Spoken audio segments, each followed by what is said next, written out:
Դերասանու համար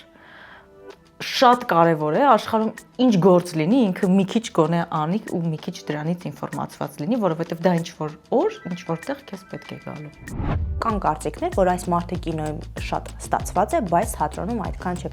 Ես չեմ ուզում վիրավորել որևէ մեկին, քավլիցի, բայց ես եթե դերասանին չտեսնեմ բեմում, չտեսնեմ իր էներգիան եւ չհավատամ, ինչ ուզում է ինքը էկրանից անի, ինձ համար հետաքրքիր չի։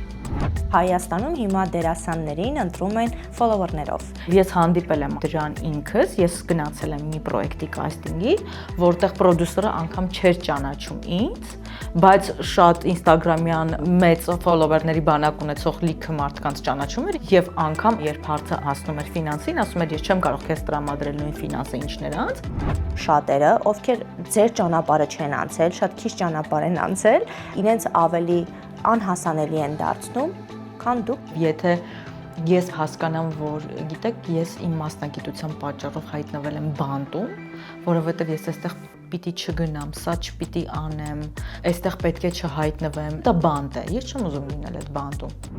Լավ, քեզ մի թանկացրու, էլի ճանաչված էլ չես։ Լավ։ Իսկ դու կոմենտ գրելուց առաջ մտածել ես, որ հենց տվյալ հայտին քո կոմենտին անձամբ կպատասխանի եթերում։ Դե ինչ, ուշադիր հետևիր հաղորդմանը։ Comment Story։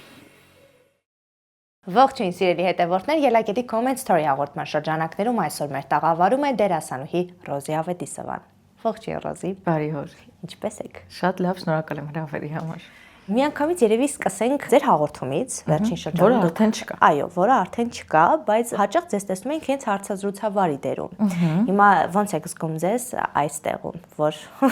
ձեզ են հարցերը ուղղված։ Կոմֆորտ, որովհետև այն ընթացքում, երբ ես էի հարցազրույցներ ունենում իմ գոլեգաների եւ ոչ միայն նրանց հետ, այդ ընթացքում նաեւ ինքս էլ ինչ որ նախագծերի համար գնում էի ուրիշտեղ հարցազրույցի, այնպես որ այդ փուլը մեկը մյուսին հաջորդում էր եւ տարբերություն շատ չկա, այնպես չի որ հիմա լարվում եմ կամ հակառակը։ Ահա, վերջին շրջանում ձեր հարցազրույցներից մեկի ընթացքում նշել եք, որ ավելի շատ օգնեց, որպեսզի չլարվեմ։ Շատ օգնեց հաղորդումների գնալուց։ Ես հիշում եմ առաջին մի 6-7 հաղորդումը երբ նկարում էի եւ երբ ինքս էի, հաղորդավարի կարգավիճակում, շատ տարօրինակ էր զգացողությունս, ես դեռ չէի հասկանում ես որտեղ եմ, ինչու, ինչպես պիտի կառուցեմ զրույցը, թեև շատ անգամ իմ հյուրերը լինում էին ընկերներս, մարդիկ ում հետ ես աշխատել եմ, մարդիկ ում հետ ես ջերմ հարաբերությունների մեջ եմ եւ շատ անգամ ընկերական զրույցներ լինում, դա շատ օգնում էր իրականում եւ նրանց ճանաչելը կյանքում, իրենց աշխատանքի մեջ եւ էկրանից դուրս, դա իհարկե շատ օգնող հանգամանք է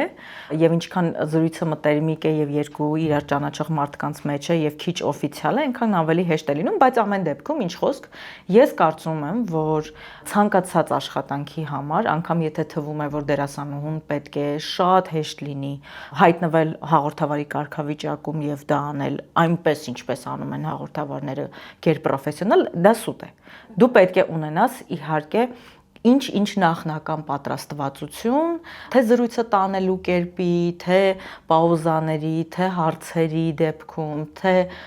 դիալոգը ձեր ամբողջական դարձնելու դեպքում, ինչևէ, թե որպես հաղորդավար հետաքրքիր լինելու դեպքում, ինչ հմտություններ ամեն դեպքում պետք են եւ սա ինձ շատ բան սովորեցրեց։ Աշխարհում գոյություն չունի աշխատանք, որը քեզ որևէ բան չի սովորեցնում եւ մի ավել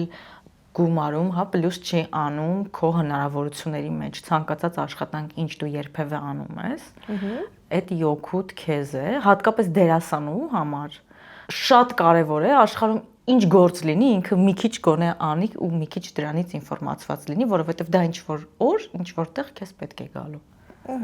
Հետաքրքիր է ճանապարհին, երբ հմտություններն եկա փորձում ուսումնասիրել,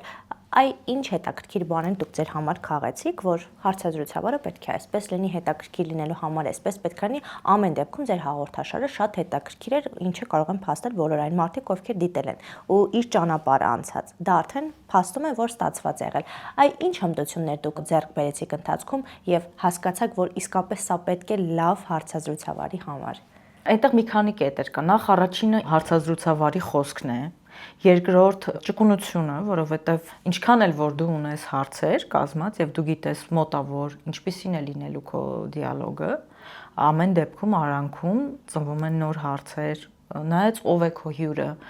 Հյուր կա, որի հետ այո միանգամից հաղորդումը ստանում է էներգիա, տեմպ, հարցեր են ծնվում եւ այդ հարցերը առողջ են, հյուր կա пассив է։ Եվ դու պետք է կարողանաս այդ հյուրի հետ միասին չընկնել իր տրամադրության։ Օրինակ ես ինքս շատ տրամադրության մեջ ընկնող մարդ եմ։ Հա։ Ես կարող է շատ մեծ էներգիայով ակտիվ մարդու հետ ակտիվանամ, пассивի հետ հայլիապես այդ հայլու էֆեկտն է, հա, աշխատում։ Пассив մարդու հետ սկսեմ пассивանալ, վերցնեմ իր էներգիան, իր գույնը, իր տեմպը։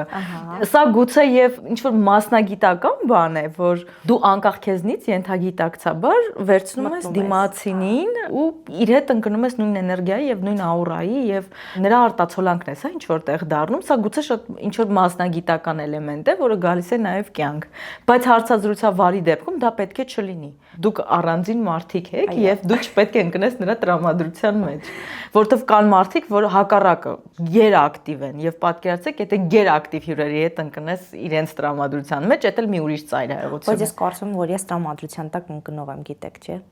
Հնարավոր է։ Այդ շատ հատուկ բան է մարդուն, բայց ինչու եմ ես ասում պետք է ունենալ ինչ պրոֆեսիոնալ հմտություններ, որ դու կարողանաս այդ ամեն ինչը քո վերահսկողության տակ պահել։ Ինքդ քեզ եւ նաեւ հյուրին։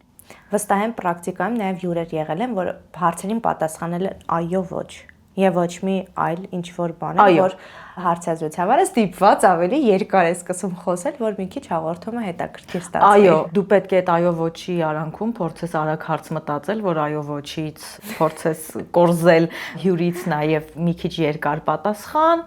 եւ այդ իսկապես բարդ է, որովհետեւ ես ինքս նախկինում հատկապես շատ լակոնիկ պատասխանող հյուրերից էի, որ կարող էի ցայտնոտի մեջ գցել ցանկացած հաղորդավարի կամ հարցազրույցավարի, որովհետև շատ կարճ էի պատասխանում, իսկ եթերը պետք է լիներ 15 րոպե, լինում էր 3 րոպե, դա էլ է խնդիր։ Ռոզի, մենք խոսեցինք, որ օրինակ լավ դերասան դա չի նշանակում լինել լավ հաղորդավար։ Այո, դրանք երկու տարբեր պրոֆիլներ են։ Այո, երբ կարող ենք նաև ասել, որ երկու տարբեր պրոֆիլներ են, օրինակ կինոյի դերասանը թատրոնում, որովհետև կան կարծիքներ, որ այս մարդը կինոյում շատ ստացված է, բայց թատրոնում այդքան չէ, կարող ենք տարանջատել այս դեպքում էլ։ Ես չեմ տարանջատում, ես կարող եմ մի այսպիսի բան ասել. արտահայտչամիջոցները կինոյում եւ թատրոնում խաղի իրենք տարբեր են եւ դրա մասին գիտեն բոլոր պրոֆեսիոնալ դերասանները եւ մասնագետները։ Բայց որպես պրոֆեսիոնալ դերասան դու պետք է տիրապետես երկուսին էլ։ Ինձ համար ես չեմ ուզում վիրավորել որևէ մեկին, քավլիցի, բայց ես եթե դերասանին չտեսնեմ բեմում, չտեսնեմ իր էներգիան եւ չհավատամ, ինչ ուզում է ինքը էկրանից անի, ինձ համար հետաքրքիր չի։ Ինձ համար առաջնային։ Ես հավատում եմ ամբողջությամբ արտիստին այն ժամանակ, երբ տեսնում եմ բեմում, որովհետեւ բեմում դու չունես մոնտաժ, չկան շատ տեխնիկական հնարքներ, որոնք կարող են շատ բաներ փրկել, եւ դու տեսնում ես պարզ դերասանին իր օրգանիկայով, իր ֆիզիկայով, իր պլաստիկայով, իր խոսքով, իր խաղով, իր էներգիայով։ Դու էկրանից կարող ես ամբողջությամբ չընկալել մարդու էներգիան, դերասանի էներգիան, ներքին էներգիայի մասին է խոսքը, որովհետև ինձ համար դերասանը առաջինը էներգիա է։ Ես միշտ ասում եմ, դերասանը պետք է հայտնվի բեմում, կապ չունի դեռ խոսել է կամ ինչ-որ բան խաղացել է, թե չի, ես պիտի իր ներկայությունը զգամ։ Էկրանից դա չի հաղորդվում այնպես, ինչպես դա թատրոնում է։ Դրա համար ինձ համար այդ պրոֆեսիոնալ լինելու սանդղակը այդտեղ է։ Եթե ես չտեսա թատրոնում եւ չհավատացի տեսնելուց հետո, ես չեմ կարող ամբողջությամբ ասել, որ այո, այս մարդը դերասան է։ Չեմ կարող ասել։ Գուցե այո, այդ մասնագիտությամբ է ներկայանում, բայց ինձ համար դա բավարար չէ։ Մենք ունենք շատ օրինակներ թե ռուսական կինոաշխարհում, թե հոլիվուդյան ու եվրոպական կինոաշխարհում դերասանների, որոնք եւ կինոյում են փայլում, եւ նաեւ թատրոնի փայլուն դերասաններ են, եւ սկսել են իրենք թատրոնից եւ ստացել են թատերական կրթություն, նորեկել են կինո եւ շատ հարգված են այդպիսի դերասանները։ խիստ հարգված են հանդիսատեսի կողմից, կինոքննադատների կողմից, թատերագետների կողմից, բոլորի կողմից խիստ գնահատվում են հենց այդ դերասանները, որոնք երկու պրոֆիլին էլ եւ թատրոն եւ կինո տիրապետում են։ Այդ շատ կարեւոր բան է։ Ինձ համար, այո, պրոֆեսիոնալ դերասանը այդ դերասանն է։ Եթե չեմ սխալվում, վերջին շրջանում շատ են նման խոսակցությունները, որ Հայաստանում հիմա դերասաններին ընտրում են ֆոլովերներով, հետևորդներով։ Չեմ էլ ուզում ասել ոնց եք վերաբերվում, բայց ինչի տենց ստացվեց, որ պետքա ֆոլովերները շատ լինեն, որ կարողանան թատրոն չէ իհարկե, ֆիլմ մտնել։ Այդ փաստը անխուսափելի է եւ ասեմ ինչու։ Ուրեմն տարիներ առաջ, երբ սոցիալական ցանցերը այսպես ակտիվացած չէին, այն մարդիկ, ովքեր գնում էին թատերական ինստիտուտ, մեծ մասը գնում էր թատերական ինստիտուտ, որովհետեւ դա միակ տեղն էր, որտեղից կարելի էր իրենց պատկերացմամբ դառնալ հայտնի։ Հիմա չեն գնում այնտեղ շատ, որովհետև կարող են հեռախոսով էլ դառնալ հայտնի։ Եվ այդ գովազդային աշխարհում եւ իր շատ կոմերցիոն նպատակներով միակ հարթակը, որ շատ լավ աշխատում է վաճառքի համար, այդ իհարկե սոցիալական հարթակներն են։ Եվ դրա համար գնում են, ընտրում են մարդկանց, ովքեր ունեն շատ ֆոլովերներ, ովքեր իրենց վաճառք եւ կոմերցիա կապահովեն։ Այդ փաստը կա եւ այդ փաստը պետք է լիներ։ Եվ ես հանդիպել եմ դրան ինքս, ես գնացել եմ մի պրոյեկտի կաստինգի, որտեղ պրոդյուսերը անգամ չէր ճանաչում ինձ, բայց շատ ինստագրամյան մեծ ֆոլովերների բանակ ունեցող լիքը մարդկանց ճանաչում էր, ինձ չէր ճանաչում, անգամ չգիտեր ես ինչ եմ խաղացել եւ անգամ չգիտեր ես ինչ կարող եմ խաղալ, եւ անգամ այո, երբ հարցը հասնում էր ֆինանսին, ասում էր ես չեմ կարող քեզ տրամադրել նույն ֆինանսը ինչ նրանց, որովհետեւ այդ ֆոլովերների քանակը դու չունես, ինչ նրանք, եւ այստեղ դու հասկանում ես, որ բացարձակ կարևոր չի, թե դու 10 տարի ինչ ես արել եւ ինչպես ես դա անում, կարևորը սա է։ Բայց շատ բան այնուամենայնիվ փոխվեց, երբ մենք սկսեցինք միասին աշխատել, երբ արդեն նկարահանման տաղավարում ինձ տեսավ եւ նաեւ այն մարդուն, ում ինչ կամ այն մարդկանց, ովքեր այլ ճանապարհով, ֆոլովերների ճանապարհով են հայտնվում, այստեղ արդեն գալիս է աշխատանքի որակի հարց, մոտեցման հարց, պրոֆեսիոնալիզմի հարց, երբ այսպիսի հարցերում, այո, հասկանում են, որ այն լավ է, բայց նրա արդյունքում կարող ես շատ բաներ կորցնել եւ անգամ ֆինանս, որովհետեւ դու չես ընտրել պրոֆեսիոնալ մարդու։ Այս ամբողջը շատ փոխկապակցված է եւ ես հասկանում եմ ինչ տեսակետից պրոդյուսերներին, բայց իրենք էլ պետք է կարողանան ճիշտ բալանսը պահել, որովհետեւ դրա արդյունքում կարող են շատ բան նաեւ կորցնել։ Թվացial ձեռքբերումների արանքում։ Բայց այդ հարցը լինելու է եւ այո, հիմա այսօր մենք չենք կարող դրանից խուսափել եւ մենք պետք է եւ պահանջված լինենք որպես մասնագետ մեր ոլորտում, թե թատրոնում, թե կինոյում, մեր հմտություններով եւ պետք է նաեւ ունենանք ինչ-ինչ ակտիվություն սոցիալական հարթակներում, որպեսզի չկորցնենք նաեւ այդ թելը եւ այդ հնարավորությունը, որ նրա հաշվին այս շատ երկու կարևոր կետը շարունակի գործել, որովհետև ուզենք թե չուզենք, այսօր մեր կամքով լինի թե ոչ, փոխկապակցված են դրանք իրար։ Բայց այդ դեպքում, օրինակ նկարահանման հրապարակում, ձեզ համար բարդ չի աշխատելը, որտեղ դուք ամեն դեպքում շատ բավականին մեծ ճանապարհ եք անցած, պրոֆեսիոնալ ճանապարհ եք անցած ու պետք է այդ հենց ռեյտինգ ապահովելու համար շատ ֆոլովերներ ունեցողների հետ աշխատեք եւ ինչ-որ բան բարդություններ լինում են իհարկե, բայց ես ձեզ այսպես ասեմ, լինում են նաև մարդիկ, ովքեր այո, գուցե եւ գալիս են էլի թատրոնից, գուցե կրթություն ստացած, բայց իրենց հետ էլ է բարդ։ Լինում են ինչ-ինչ բարդություններ, դու հասկանում ես, որ օքեյ, սա անխուսափելի է, հիմա ես ունեմ։ Այս խաղանկերը ես ունեմ, այս պայմանները, այս առաջադրվող հանգամանքները եւ պիտի խաղամ այս պայմաններում։ Այստեղ նորից քեզ գալիս է փրկության քո պրոֆեսիոնալ մոտեցումը նրան, ինչ դու անում ես։ Եվ դու հասկանում ես, որ հիմա այս իրավիճակն է եւ պետք է խաղաս այս իրավիճակում։ Ուրիշ տարբերակ չունես, որովհետեւ ցավոք սրտի ինչ հարցերում մենք չենք ընտրողը։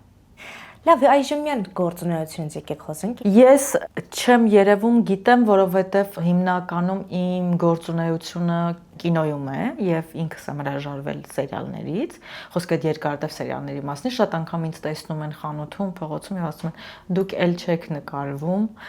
Ես հասկանում եմ, որ ուղղակի կա մարդկանց մի տոկոս, որ չի գնում կինոթատրոն եւ չի նայում ֆիլմեր, իրենք հիմնականում սերիալներ են նայում եւ քանի որ դու սերիալներում չկաս,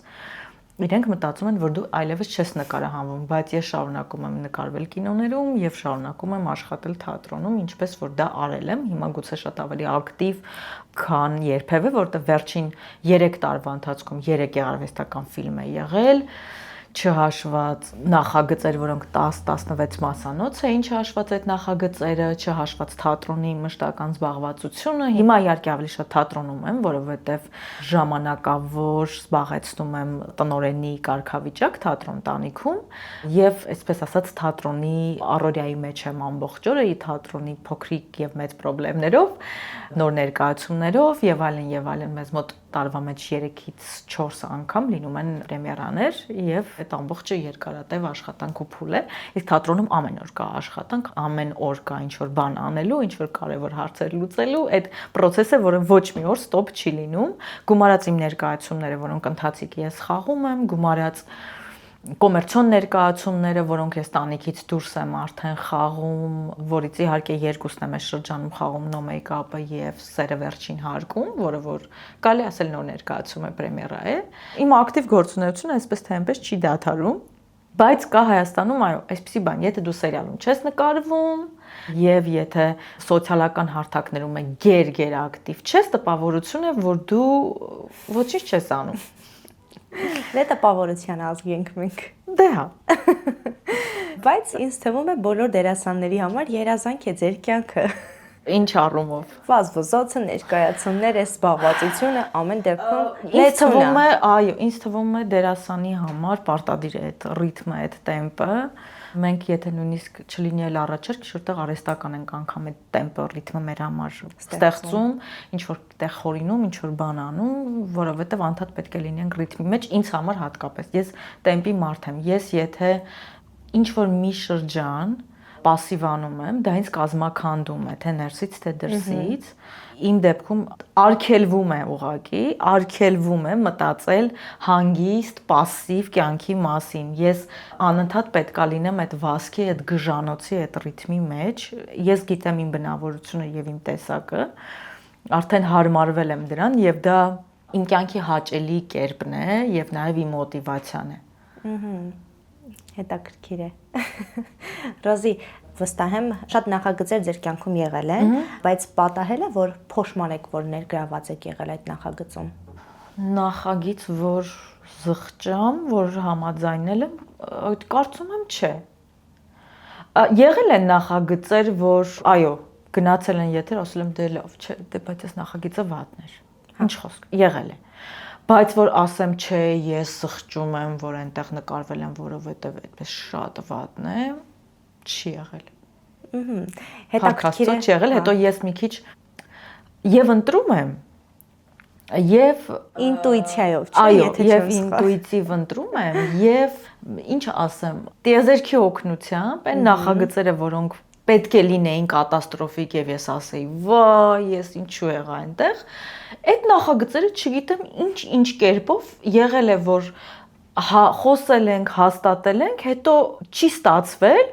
ու ես ասել եմ ինչ լավ էր, որ չի ստացվել ու այդպես մի 2-3 դեպք կրկնվելու ես հասկացել եմ, որ ինձ այն ոչ միայն իմ ինտուիցիան է աշխատում, այլ նաև ինձ ինչ որ վերևում խնայում են եւ ինչ որ ուժեր կան, որ ինձ օգնում են։ Դրա համար այսպես մի քիչ հանգիստ եմ այդ առումով։ Այ որ ֆիլմը կուզեիք նորից այդ նկարահանումների ընթացքը հետ գար, նորից խաղայիք այդ ընթացքը, որ շատ կարոտով հիշում եք։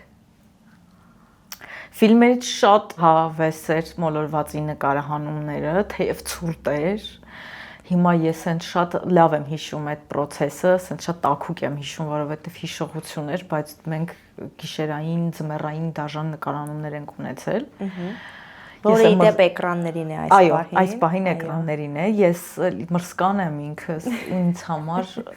չգիտեմ ինչ է, տանջանք է, խայտարակ տանջանք է ամեն անգամ այդպես գիշերային ու ձմեռային դրսի նկարահանումներ ունենալ, բայց հիմա հիշում եմ շատ ջերմությամբ։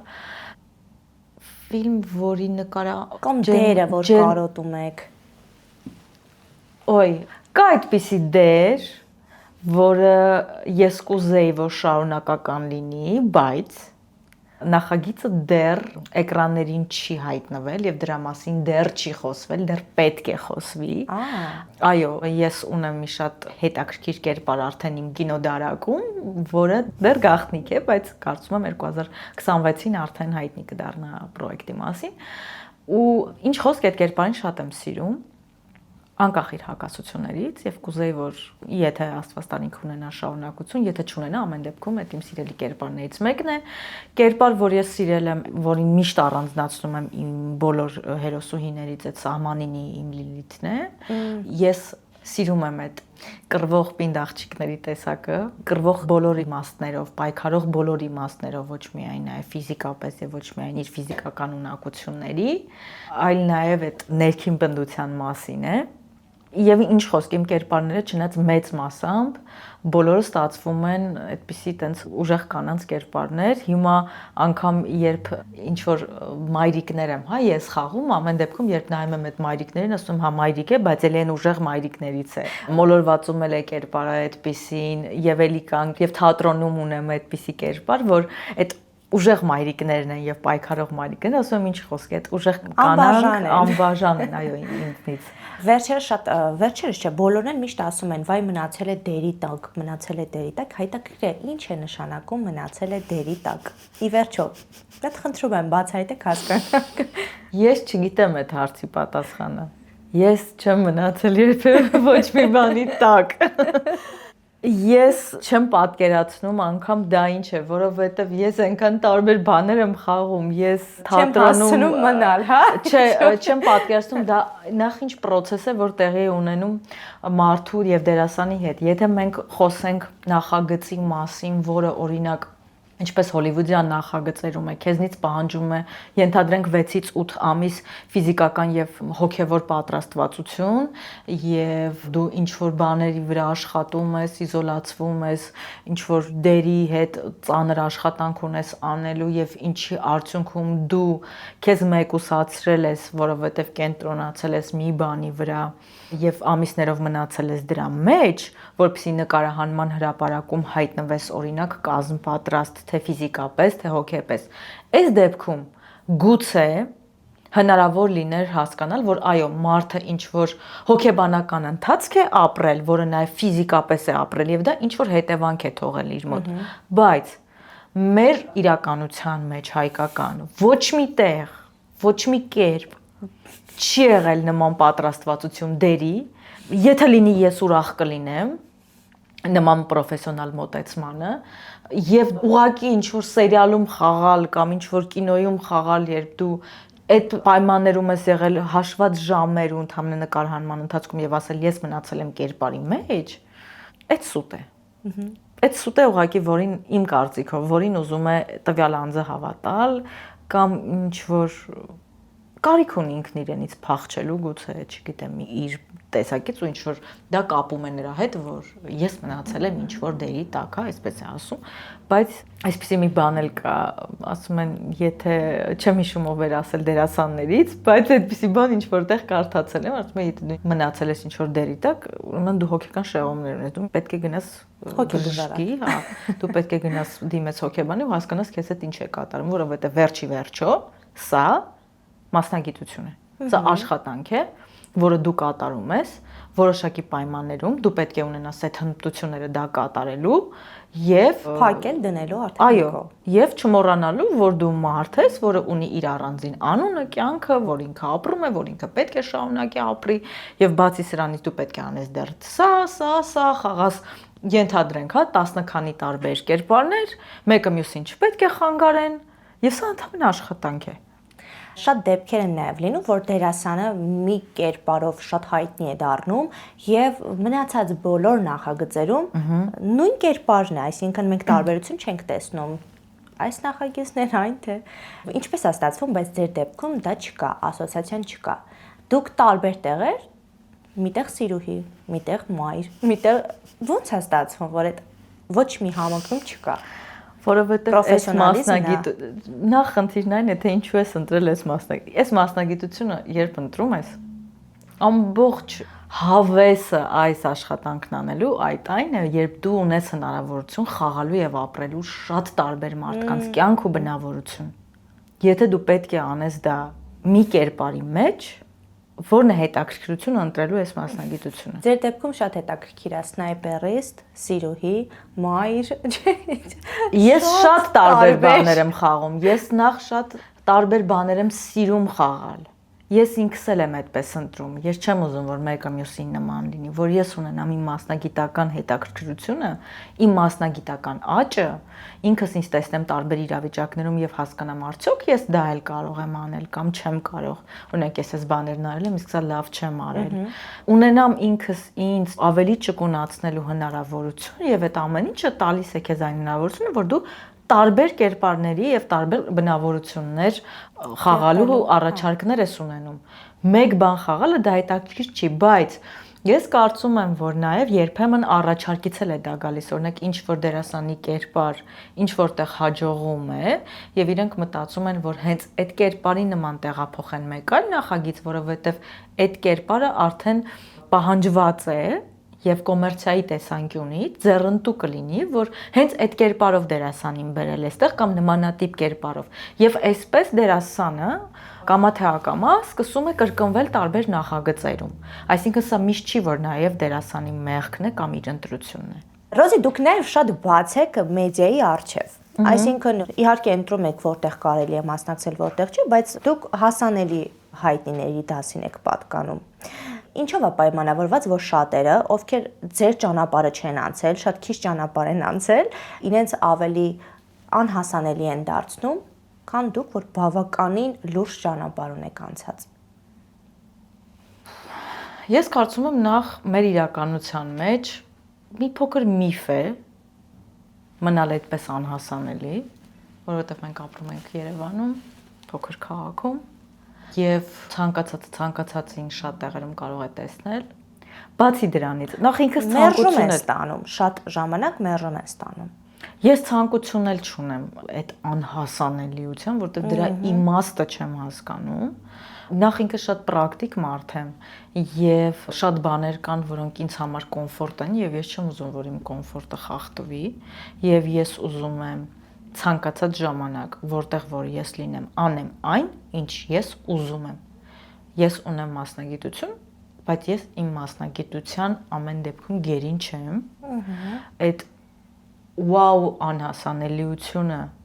իմ մասնագիտական որակների մեջ ոչինչ չի փոխելու։ Դա իմ աշխատանքը անելու գործընթացի մեջ ոչինչ չի ավելացնելու, եթե ես իմանայի, որ դա ի օգուտ իմ աշխատանքի որակի է լինելու, գուցե ես դա անեի, բայց եթե դա աղերս չունի դրա հետ։ Ես շարունակում եմ ապրել իմ սովորական մարդու կյանքը, լինել հասանելի, լինել ազատ, կարևոր բան է, որ ես շատ սիրում եմ իմ մասնագիտությունը, բայց այդ չպիտի սահմանափակի իմ ազատությունը։ Բոլոր տեսակի հարաբերությունների մեջ, բոլոր տեսակի իմ ու աշխատանքի, իմ ու ընկերներիս, իմ ու ընտանիքիս անդամի եւ իմ ու կողակիցների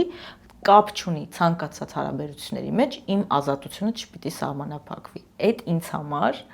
գերագույն արժեք է, որը ես շատ կարևորում եմ եւ եթե ես պետք է հասկանամ, որ գիտեք, ես իմ մասնագիտության պատճառով հայտնվել եմ բանտում, որովհետեւ ես այստեղ պիտի չգնամ, սա չպիտի անեմ, այստեղ պետք է չհայտնվեմ, այս ճանապարհով չպիտի գնամ, ինձ այստեղ պիտի չտեսնեն, դա բանտ է։ Ես չեմ ուզում լինել այդ բանտում։ Ինձ դա հետաքրքիր չէ։ Իմ աշխատանքն է, իմ կյանքն է։ Երևի թե կարևորագույն պատճառը հենց դա է, չկորցնել այդ ներքին ազատությունը որպես մարդ։ Իսկ որ դերը ասոցացնում են ձեր անձի հետ, դրանից դուք ներվախախտ, այսպես ասած, չեք լինում։ Երբեք չի եղել նման բան, որ իմ դերը ասոցացնեն իմ հետ, որտեղ ես շատ տարբեր բաներ եմ խաղում, որ դերս են ասոցացնում, բոլորն ասոցացնեն։ Այսինքն մայրիկ, ահա, մայրիկ եմ, սիրուհի, ահա, սիրուհի եմ, Կոմենտներին հետևում եք բացարձակ երբեք։ Դրա համար չգիտեք, որ ասոցացիա։ Շատ հետաքրքիր է։ Չէ, ես չեմ կարդում։ Այդ ուղղակի անիմաց ժամանակի կորուստ է, ես հասկանում եմ, որ լինելու են մարդիկ, ում X բանը դուր է գալու, լինելու են մարդիկ, ում դուր չի գալու, լինելու են մարդիկ, որոնք ինձ սիրում են, լինելու են մարդիկ, որոնք ինձ չեն սիրում, եւ դա նորմալ է, մեր շուրջն էլ է այդպես։ Կապ չունի դու հանրային մարդ ես թե չէ, Կան մարդիկ, որոնք քեզ սիրում են, կոպիտ օրինակ կան հարևաններ, որ այս մարդուն սիրում են, կան հարևաններ, որոնք իրեն չեն սիրում։ Եվ դա բոլորի հետ է տեղի ունենում։ Հարային մարդը պետք է հասկանա, որ այո, ինքը ամեն անգամ բոլորի աչքի առաջ է եւ իր մասին կարծիք են հայտնելու միշտ, իրեն դուր գա դա, դուր չգա, այդ հարցի երկրորդ կողմն է։ Բայց ձեր կարիերայի հենց սկզբից եք դուք կոմենտներն անտեսել, թե ինչ որ շրջան հետո է դա։ Միշտ երբեք չեմ հետևել դրան։ Ես առհասարակ, որքան որ ինձ հիշում եմ եւ որքան ես հիշում եմ ինձ գիտակից մարդ, երբեք չեմ կարևորել կարծիքները այն մարդկանց, ում ես չեմ ճանաչում։ Հա։ Կան մարդիկ, ում ճանաչում եմ, գուցե ինչ որ մի մասի կարծիքներն էլ չեմ կարևորում, հասկանալով թե ովքեր են իրենք։ Բայց այն մարդկանց, ում ես չեմ ճանաչում եւ կարևորել իրենց կարծիքը, ես համարում եմ դա անիմաստ ժամանակի կորուստ, որովհետեւ մարդիկ քեզ տեսնելու են այնպեսին, ինչպեսին իրենք են ուզում քեզ տեսնել։ Եվ ամեն մեկը քեզ տեսնում է միայն իր տեսանկյունից։ Չկան այդտեղ ճիշտ ու սխալ կողմեր։ Կան տեսանկյուններ։ Բայց դուք պատկերացնում եք, օրինակ վերջին շրջանում ձեր հարցազրույցներից մեկի ընթացքում ասել եք, որ չեք ցանկանում ընտանիք կազմել, երեխաներ ունենալ եւ այլն։ Դուք պատկերացնում եք մեր հայ կանայք ինչեր կարող են գրած լինել։ Մոտավոր պատկերացնում եմ։ Վա, տեսնում եք, որ Ես չգիտեմ ինչ հարցազրույցի մեջ են դա կարդաց։ Մոտավոր պատկերացնում եմ ինչ հարցազրույց էր եւ պատկերացնում եմ, որ ես այդպես կտրուկ չեմ ասել, որովհետեւ ի տարբերություն շատ ու շատ կանանց եւ ոչ միայն կանանց, ինչպես իմ մասնագիտական կյանքում, այնպես իմ անձնական կյանքում եւ իմ անձնական հարթակում, այո,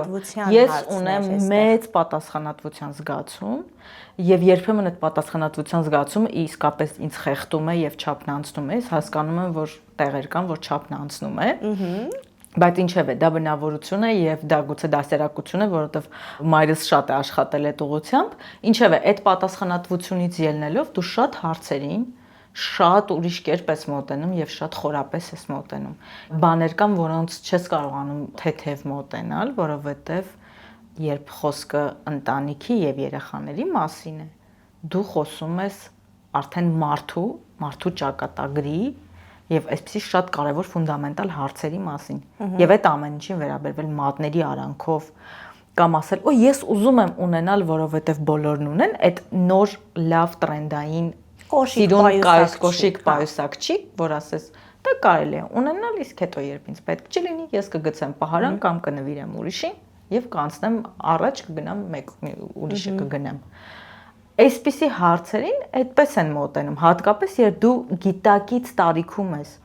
Գուցե 25-26 տարեկանում ես այս պատասխանատվությամբ եւ այս խորությամբ չէի վերաբերում, չէի մտածում, որ իսկապես դրանք շատ բարդ ու նուրբ հարցեր են, բայց հիմա այդպես եմ նայում այդ ամեն ինչին եւ ես կարծում եմ, որ դա նորմալ է։ Վատ մեկնաբանությունների եւ առհասարակ վատ կարծիքների միշտ ավելի դժվար են բախվում ծնողները։ Հետաքրքիր է ձեր դեպքում մայրիկը ինչպես է տանում։ Երբևէ չի եղել, որ մայրս կամ հայրս ֆանտաստիկ զանգեն ասեն, գիտես, ինչ որ հաղորդում էր ու տակը այսպեսի վատ կոմենտ էին գրել։ Նախ որովհետև ծնողներս ինձ ճանաչելով գիտեն դրա պատասխանը երբեք։ Գիտեն իմ պատասխանը նման հարցերին, որ ես ծիծաղելու եմ, անցնեմ առաջ կամ ասելու եմ ու իրենք էլ չեն հետաքրքրվում այդ ամեն ինչը, որովհետև այդ անիմաստ է, որովհետև հասկանում են ինպես, որ հանրային մարդուն ինչ տեսակ կոմենտ կարող են գրել։ Ռոզի, ես մի քանի կոմենտ եմ առանձնացրել, քանի որ մեր հաղորդումը հենց քանի որ ես չեմ կարդում, որոշեցի տեղեկացնել։ Ես առաջարկում եմ ջուր խմենք եւ անցնենք առաջ։ Գնացի։ Մեր ջուրը եկավ։ Խմենք, զովանանք եւ անցնենք առաջ։ Դեռ շատ ենք խոսել։ Այո, գազավորված ջուր սիրում եք։ Սովորաբար չէ, բայց այնպես չի, որ չեմ խմում ընդհանրապես կամ ատում եմ, ինձ օքեյ է։ Բայց ասեք, որ ծանր գազավորված չի։ Չէ, թեթև էր, բավականին թեթև էր։ Իդեպ սա շշալցված ջուր չէ, սա անմիջապես ծորակից եկող գազավորված ջուր է, որը գրոհի արտադրանքն է, գրոհե բլյուն է, Վարժակները սիրուն են։ Որն էլ Հայաստանում ներկայացնում է United Technical Service-ը, որը գտնվում է Դավիթ անհախտի նահասարանում, եւ ովքեր ցանկություն ունեն ձեռք բերել կամ պարզապես մտնել եւ փորձել ջուրը, այնտեղ համակարգում արդեն միացված է, կարող եք մտնել, փորձել եւ shop.grohe.am-ն է արդեն գործարկվել, կարող եք այդտեղից րոպեների ընթացքում ձեր գնումները կատարել, ստանալ 24 ժամում իհարկե։ Հայաստանում միակ ու առաջին գրոհե առցանց խանութն արդեն գործարկվել է։ shop.grohe.am Գնիր առցանց, ստացիր արձեռը։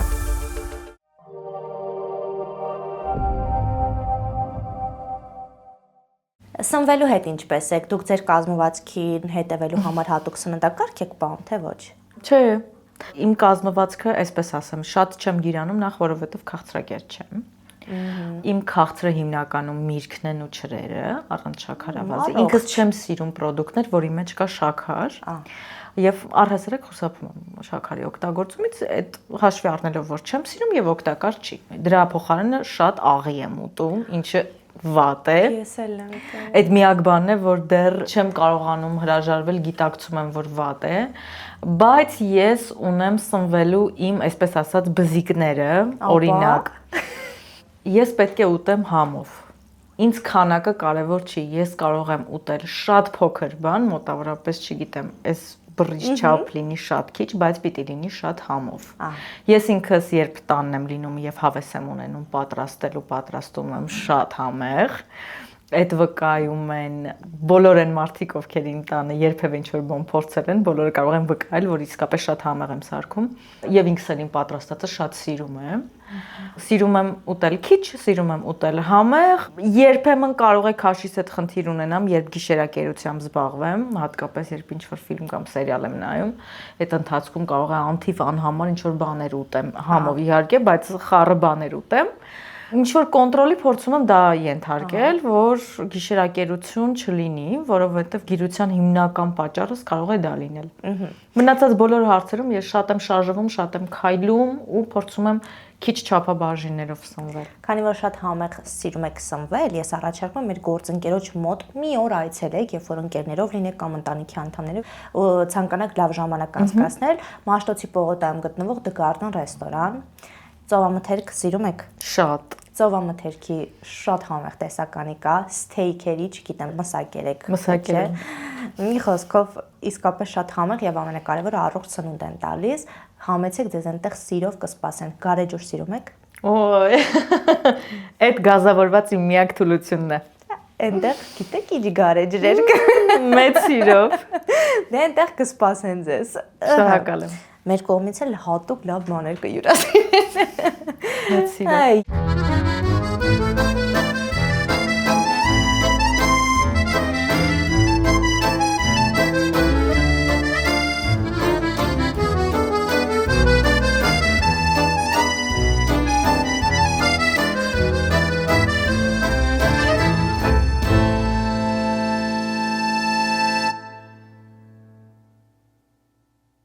Մենք խոսում ենք հաջողությունների մասին, նաև հաջողությունը ճիշտ ներդրումներ կատարելը, օրինակ կապիտալի տեսքով։ Ուզում եմ ծանոթացնել Metrum Invest-ի հետ, որը 9 նախագծեր ունի այս պահին գործով, որոնցից մեկն էլ Ծաղկաձոր Park Premium համալիրն է, որը ոչ միայն բնակելի կամ հանգստյան նպատակով է տրվում, նաև կարող են այնտեղից ապարտամենտներ ձեռք բերել եւ կայուն եկամուտով ունենալ բիզնես։ Ովքեր ցանկանում են նման լավ հնարավորությունից օգտվել, կարող են դիմել եւ ձեր ներդրումը կատարեք շատ լավ ապագայի համար։ Եթե դուք փնտրում եք հուսալիություն, բարձր որակ եւ կյանք կանաչապատ միջավայրում, ապա այցելեք Metrum Invest-ի գրասենյակ։ Վերին Անտառային 136 կոտորակ 3 կամ զանգահարեք 055 886 886 հեռախոսահամարով։ Ռոզինե, ուզում եմ ձեզ եւ մեր հետևորդներին ծանոթացնել Մեդիա ասոցիացիայի հետ, որը զբաղվում է շատ հազարավոր լավ բրենդների մարքեթինգով եւ PR-ով, որոնցից են օրինակ The Garden ռեստորանը, գերմանական Grohe ապրանքանիշը, որը Հայաստանում ներկայացնում է United Technical Service-ը, Paulaner գարեջրատների ցանցը եւ այսպես շատ այլ ընկերությունների, եւ ովքեր ցանկանում են, որ իրենց ընկերության PR-ը տրամադրեն վստահելի ձեռքերի, ապա կարող են զանգահարել նշված հեռախոսահամարով։ Մեդիա ասոցիացիա Ոնց ենք պայմանավորվում։ Ես նաև ուղարկում եմ ձեզ, դուք եք կարդում, թե միանգամից ես Չէ, կարդամ։ միանգամից դուք կարդացեք։ Ահա։ Հարցազրույցներից մեկի ընթացքում 7 տարի առաջվա կոմենտ է, որտեղ ասել եք, որ բարմեն եք աշխատել ու դուք միշտ ասում եք, որ չեք կաշկանդվում եւ հանրային տրանսպորտից օգտվելով եւ բարմեն։ Մեկը Իրինա անունով, սա բացահայտում եմ, գրել է. բարմեն չի, անգրագետ, բարվումն է։ Գիտեիք։ Չէ։ Բա, իմաց եք, Ռոզի։ Ռոզի։ Գիտեի, որ ես անգրագետ եմ։ Շնորհակալություն Իրինային 7 տարի առաջ։ Կան լի տենց հետաքրքիր։ Հիմա մի կին գրել է, որ Ռոզի շատ ենք սիրում ձեզ եւ ցանկանում ենք հայկական մի լավ օջախ կառուցեք։ Լավ։ Այո։ Չգիտեմ, այստեղ իրականում 5 տարի առաջվա կոմենտ է, ինչ եք խոսել Վահե Զիրոյանի մասին, ես չեմ ֆիքսել դա։ Բայց գրում են, լավ, բարձ է արդեն, որ Զիրոյանին է սիրում, կամ սիրահարվել է, բայց դեռ տաքացնում է այդ տղուն։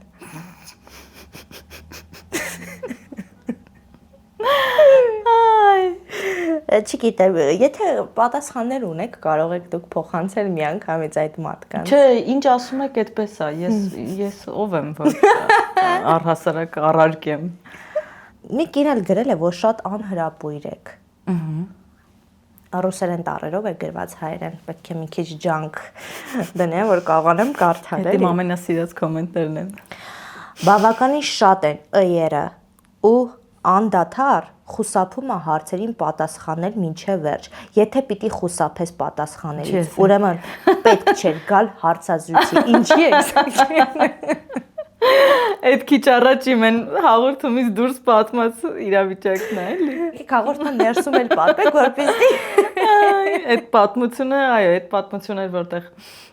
լրագրողը զանգել էր հարցազրույցի համար եւ ես ասում էի, որ անձնական հարցեր խնդրում եմ, շտակ չեմ պատասխանելու եւ շատ անկեղծ ասեց, բայց ինչի եմ հարցազրույց անում, մոտավորապես այսպիսի տեքստով էլի։ Հիմա այս կնոջ կոմենտը մոտավորապես այդպիսին էր։ Այո։ Ինքնաձև, բայց միևնույն ժամանակ իրենից ոչինչ չներկայացնող դերասանուհի։ Փառայեղ։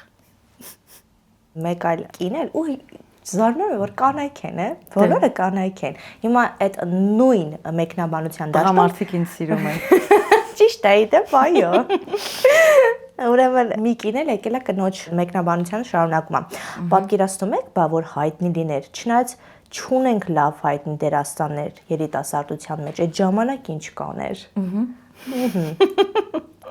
Այդ 5 տարի առաջ էր, թե այս մեր օրերն է։ 5 տարի առաջ, դեռ ինչ կարդում 5 տարի առաջվա է։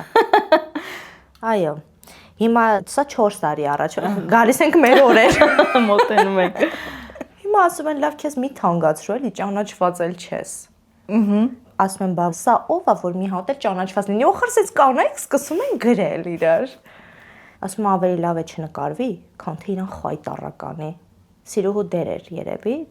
դրան են գրել։ Եվ վերջինը իրեն դրել է Ջուլիա Ռոբերտսի տեղը։ Բայց ինչի հենց Ջուլիա Ռոբերտսի։ Ախր նման է չեմ, Ջուլիա Ռոբերտսին։ Գիտեմ, ինձ մի քիչ ավելի նման դերասանու հետ որ պատկերացնեք, նրա տեղը դրած կլինեմ ինձ, լավ։ Ոնց է չլինի, չէ։ Կոմենտները այսքանն էին, բայց ասեմ, սրանք բավականին երկար ժամանակ փորփրել ենք, որ այսքանը գտնենք, որովհետև հիմնականում լավ կոմենտներ են ու իդեպ այո, տղամարդիկը սիրում են։ Ձեզ կանայք կանայք ոչ։ Չգիտենք ուր է կանացի սոլիդարությունը այս պահին, բայց ամեն դեպքում այդպես է ստացվել։ Իսկ հիմա ես հարցեր եմ կազմել, ինչ հարցել որ տամ, խնդրում եմ հայտնի մարդու անուն տալ, որպեսզի ավելի ճանաչենք մենք եւ ծիծաղելի ստացվի, կոպիտ ասած։ Հիմա ես հարցեր լավ։ Ովքեր մեր իրականության մեջ հիմա հայտնի են։ Այո, ովքեր մեր իրականության մեջ հայտնի են, խնդրում եմ իր անունները հնչի, որպեսզի հետաքրքիր լինի։ Էս ինչ վախենալու խաղ է։ Շատ վախենալու չի։ Լավ։ Բայց եկեք չդնեմ վանդակի մեջ, ասեմ Հայաստանի միայն հայտնիներին, ոնց ուզում եք։ Լավ։ Եթե մարդու վրա ջնջել կոճակը լիներ, պատկերացրեք մենք էլ ստեղնաշար ենք եւ ջնջել կոճակ լիներ։ Ում վրա կսեղմեինք առաջինը, որ ջնջվեր ինքը։ Համակարգից դուրս գար։ Իսկ կարելի է քաղաքականացնել։ Եկեք։ Ավելի հետաքրքիր։ Այս ահավոր պրովոկացիոն հարց է մի քանի ոլորտներում։ Ուզում եք ոլորտները բաժանենք ավելի դժվար լինի։ Որովհետև այդ ջնջել կոճակը առաջինը պետք է օգտագործել եւ կօգտագործվեր քաղաքական առումով։ Հետո նոր կգար արդեն մեր ոլորտ, այսպես ասած հայտնիներին, բայց դե հիմա այդ մարդու կամ այդ մարդկանց անունը տալ իհարկե շատ դաժան կլինի էլի իմ կողմից, բայց կան մարդիկ։ Չենք տալիս անուն։ Չէ, անուն չեմ տա։ Տխուր եմ, այո։ Բա իրանք ոնց կտխրեն։ Հիմա պատկերացնում ենք մարդու վրա կա պաուզա կոճակը։ Ում վրա կսեղմեք, որ 3 րոպե գոնե սուս մնա շունչ քաշեիք։ Ջնջել կոճակը փոխարինում ենք ստոպով։ Որ 3 րոպե պաուզա Ով է շրջապատում, որ շատ խոսում։ Թատրոնում, կինո, չգիտեմ։ Չեմ կարողանում հիմա մտաբերել մի մարդու, որ իսկապես այդպես շատ է խոսում։ Թատրոնում չունենք այդպիսին։ Շատախոս չկա։ Շատախոս չունենք։ Ահա։ Լավ ենք բրծել։ Իսկ բայց կինոյի մեջ ունենք։ Ինձ ամեն դեպքում չի պատահել։ Անընդհատ ակտիվ, որ իր պատճառով չի ստացվում, ինչ որ մի սուս մնա, մի քիչ անենք, չի լինում։ Չէ, այդպեսին չի եղել։ Հետաքրքիր է, ինձ թվում է իմ շրջապատում ինձ են ասել։ Չէ։ Փաստորեն։ Ձեր շրջապատում կա, իմ շրջապատում չկա։ Հետաքրքիր է։ Լավ, եկեք ես կլինեմ այստեղ էլի։ Լավ։ Որ սուս մնամ։ Եթե կարողանայիք ինչ որ մեկի դերասանական գեր խաղը մի քիչ քչացնել, ով կլիներ։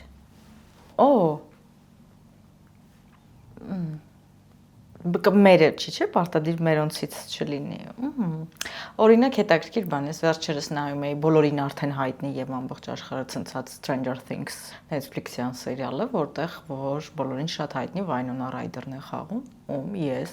այդ սերիալում բացարձակ չեմ հավանում։ Ինձ համար ինքը, այո, ոչ միայն տեղ-տեղ, այլ ամբողջ նախագծի եւ բոլոր սեզոններին մաքսիմալ գերխաղով է խաղացել ու կարելի է քչացնել։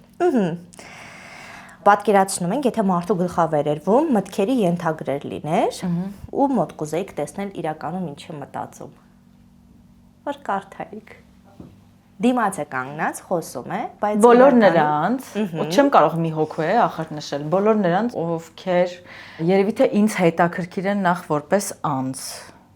որովհետև եթե մարդը ինչ-որ տափակ բաներ է մտածում, տափակ բաները խոսում է, պարզ է, պետք չի մտքերից կարդալ, բայց կան մարդիկ եւ իմ կարծիքով ինձ հետաքրքիր են լինելու հենց ինչ են մտածում կանայք եւ տղամարդիկ չկան այդ ցուցակում։ Հետաքրքիր է։ Եթե ունենայիք թարմացնել կոճակը, ում վրա կսեղմեք այդ թարմացնել կոճակը, որպեսզի նորից սկսել օրինակ ձեր շփումը, բայց առանց ինչ որ ավելորդ դրամաների եւ այլն։ Update ենք անում։ Որ առանց դրամաների։ Լավն է հարցը։ Ախր վերջին շրջանում առհասարակ չեմ հիշում դրամաներով փոխհարաբերություններ, որ ուզեմ update անեմ, այնինչ որ ժամանակին եղել է update-ի կարիք չունի, որովհետև այլևս չկա ներկայում։ Եկեք այս պահին ուրեմն դրամա բառը հանենք, ինչ որ մի բան եղել է, բայց կուզեիք հիմա թարմացնել եւ նորից սկսեիք, որ վերջաբանը ուրիշ ձև լիներ։ Այստեղ իրականում պարտադիր չի անձնական փոխհարաբերությունների մասին լինի։ Ես նաև գործնական եմ մտածում, նաև ընկերներիս մեջ եմ մտածում։ Պատճառը չենք հարցնելու, կարող եք պարզապես անձին նշել։ Բայց չունեմ այդպեսի անձ։ Update-ի կարիք չկա փաստորեն։ Ինչ եղել եղել։ Եղել է, իսկապես չկա։ Եթե կարողանայիք մեկ մարդու մոտ տեղադրել այդպես մի արա ազդանշանը, ում մոտ ավելի շատ այդ ազդանշանը կտար։ Անընդհատ սխալ քայլեր է անում։ Այ մարդ չգիտեմ, բայց կատուներից վրա կուզեի։ Որ օրինակ դարակը չքանդեին, չգիտեմ, մի բան չջարդեին, բան է նշանը լիներ իրենց մոտ։ Եթե ձեր ընկերները լինեին կայքերի պես։ Ով կլիներ այն մեկը, ում մոտ միշտ էռոր է տալիս, անհասանելի է։ Չի հայտնաբերվում։ Վերջին շրջանում Լուսնյակն է անհասանելի։ Դուբայում է։ Չէ, քաղաքում է։ Օ, Անհասանելի է։ հետաքրքիր։ Իսկ եթե կարողանայիք ինչ-որ մեկի վրա ավիառեժիմ դնել, ում վրա մշտապես ավիառեժիմը կմիացնեիք։ Չգիտեմ, երևի Լևոնի ընկերներիցս, երևի։ Լևոնը, Դերասան։ դերասան Լևոնը։ Ազգանունը Զաքարյան։ Լևոն Զաքարյանի վրա։ Մեկ մարդ, որին կարելի էր ուղղակի ինֆորմացիան ապդեյթ անել, ով կլիներ, որ տեխնիկաներից հեռու է, մի քիչ թարմացնել։ Ես։ Դուք ձեզ։ Ես այդ հարցերում ես միշտ ապդեյթի կարիք ունեմ։ Միշտ։ Ես դրա մասին միշտ բոլոր հարցազրույցներին պատմում եմ վերջերս ու միշտ խնդում եմ դրա վրա, հենց նույն ընկերս Լևոնը, որ ինչ որ հարց է լինում, ասում լսի, սա չեմ կարողանում անել, բան մեկ է զանգում ասում, դինոզավր, սա սենց են անում։ Ամեն անգամ իմ համար մականուններ ա գտնում, դինոզավր, Դրակուլա,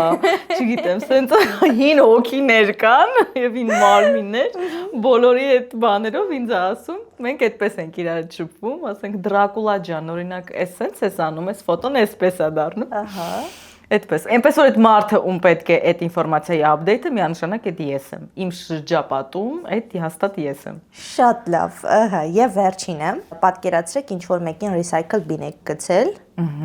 աղբաման եք գցել եւ կարող եք հետ բերել, ով է նա։ Շատ դաժան բան եմ ասելու, բայց այնտեղից ոչ մեկին հետ չեմ բերում։ Ես իրականում սրան եմ սպասում էի։ Ես այնքան վստահ եմ, Ես ուղղակի այդ աղբարկի պարունակությունը ջնջում եմ մի հատ էլ վերջնական, չէ՞, միշտ մաքրում ենք այդ աղբարկը։ Մի հատ վերջնական մաքրում ենք, որպեսզի այնտեղից ոչ մեկ էլ հետ վերադարձ հանկարծ չունենա։ Սովետաշենից էլ չեն կարողանում գալ։